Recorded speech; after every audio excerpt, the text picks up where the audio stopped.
The health department says Gauteng will emerge with the highest COVID-19 numbers in the next few days. The department says factors contributing to this trend are inward migration and the increased congregation, which spurs cluster outbreaks, and the level to which people are able to adapt to new behaviors. Joining us now is Health Minister Dr. Zweli Mkhize. Good evening, Minister. It's a pleasure to have you with us tonight. Firstly, let's talk about the fact that Gauteng, you're expecting, is going to have the highest numbers in terms of COVID-19 cases. I'm looking at the latest numbers that you released, and Gauteng is still at 36,895. The Western Cape almost has double those numbers. So where is that change going to come from? Well, if you look at the numbers and we track them from Gauteng, of late, Gauteng numbers are increasing by 2,000 and over 2,000. And that is really showing us that the numbers are going to be increasing much faster in Gauteng than is happening in the Western Cape. Of late, the Western Cape numbers are 1,000, 1,005, and therefore, for Gauteng, they've actually surpassed that range. What I think is important for us to know is that the nature of the socio-economic dynamics of Gauteng lends it into a position where it's a lot more vulnerable than was Western Cape. In fact, to be honest, we didn't expect Western Cape to move as fast as it did in terms of how the numbers have gone. So the increased numbers of people are coming to the economic centers, the inward migration, the fact that people go in and out of Gauteng, the fact that there are more informal settlements in Gauteng, more poverty pockets inside Gauteng, and therefore all of this is going to be a major drive in terms of the numbers we're going to be seeing in Gauteng.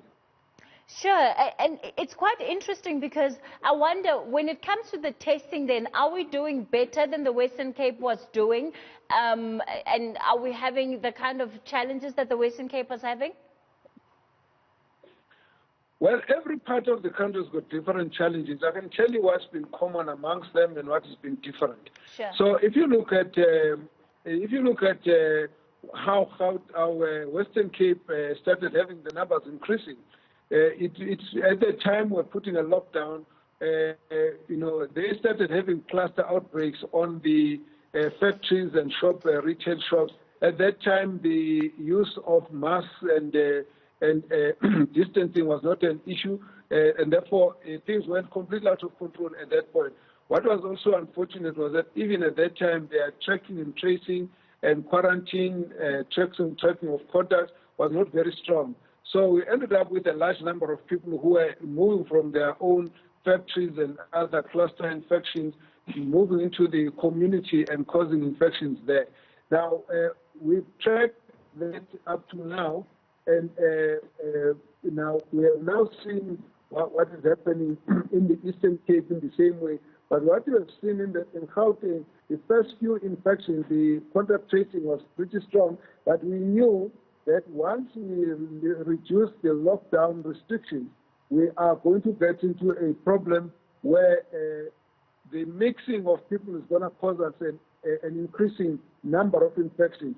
So the numbers are going to be higher in Gauteng, mainly because it's a higher population, as well as the fact that it's economic activities where the mixing of people is actually less manageable than in other parts of the country. This is a contradiction that we've had to face, that we are loosening the restrictions at a time when the infection numbers are going up, simply because we have to balance it with economic activities.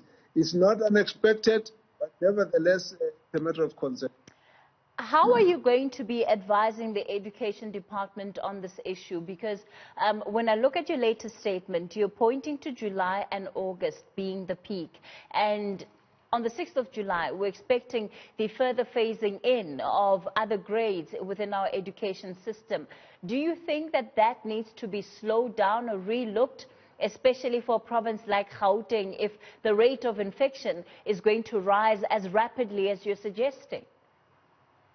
Well, what we did say to the Department of Education was that we would support them in terms of the basic protocols. It was useful for us that the Department of Basic Education already had a plan as to how they wanted to approach the opening of the schools. But we did indicate that, they will obviously have to take into account the situation that they will encounter on the ground.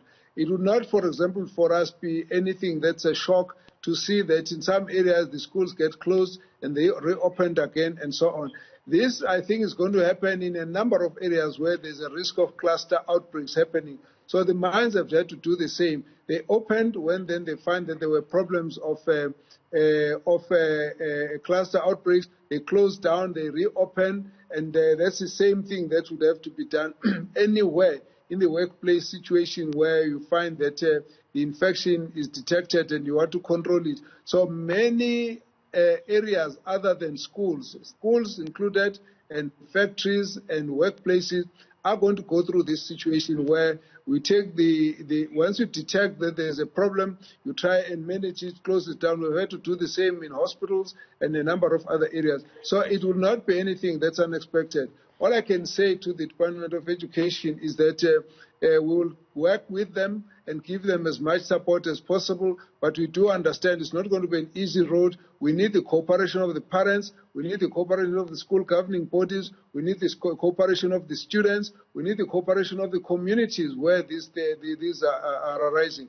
Most of the people who have come into the schools where there was a detection of positive cases amongst the teachers or amongst the students did not get infected in the school.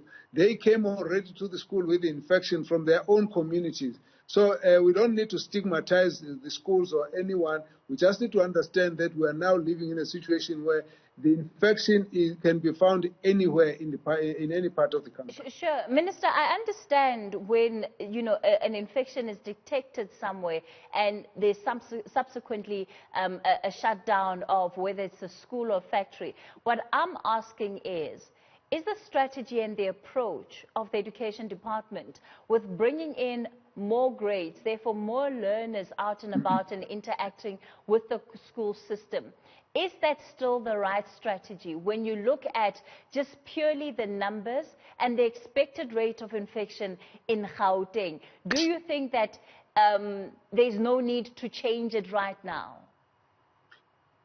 I think the strategy has to remain flexible, because what numbers we're seeing today, we will never in the future have as low numbers as we have now. The numbers, if we say Gauteng is over 30,000, in the next few weeks and months, Gauteng will be much higher than that.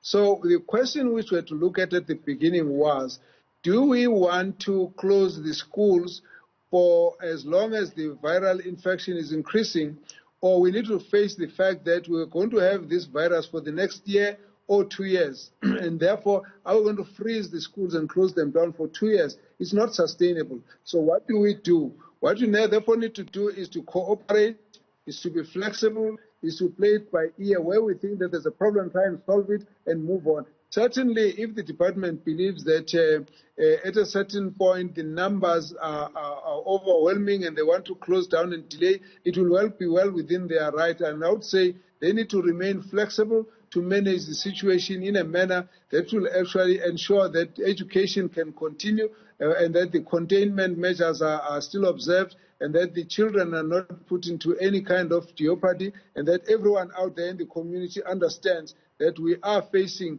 challenges that are going to be with us for a much longer time. So we shouldn't condemn each other. If there are challenges, we must support each other and work together.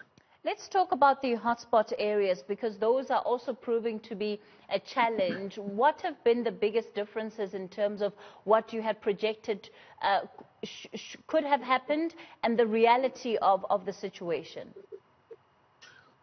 Well, we defined hotspots as areas where we would be seeing more than 5 positive cases per 100,000 of population. But we did say that that figure is going to be changing. That definition is going to change, because what will ultimately define what a hotspot is going to be based on the rate of the infection, but also the readiness of the health system in terms of the numbers of available beds, in terms of the ventilators, in terms of the number of staff that we have, whether it's doctors or nurses or the combination.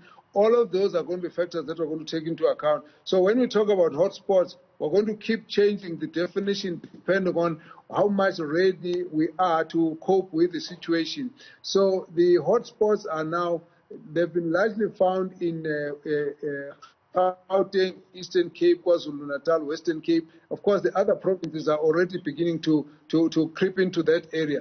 But those hotspots, we wanted to focus on a number of issues. One of those is to make sure that the numbers of beds that are expected must be provided. And then we assess every 2 weeks to look at the rate at which the infections are rising and use that information to forward plan and also put in additional beds in the areas where we think we'll need them. We've already got an experience that for some of the hospital, field hospital beds, you can actually spend between 4 and 7 weeks to prepare for those beds, which means if we see the numbers are increasing and therefore the projections for the next month or so will require additional beds, we institute the processes already. So our numbers for bed requirements keeps increasing depending on how we see the viral infection panning out.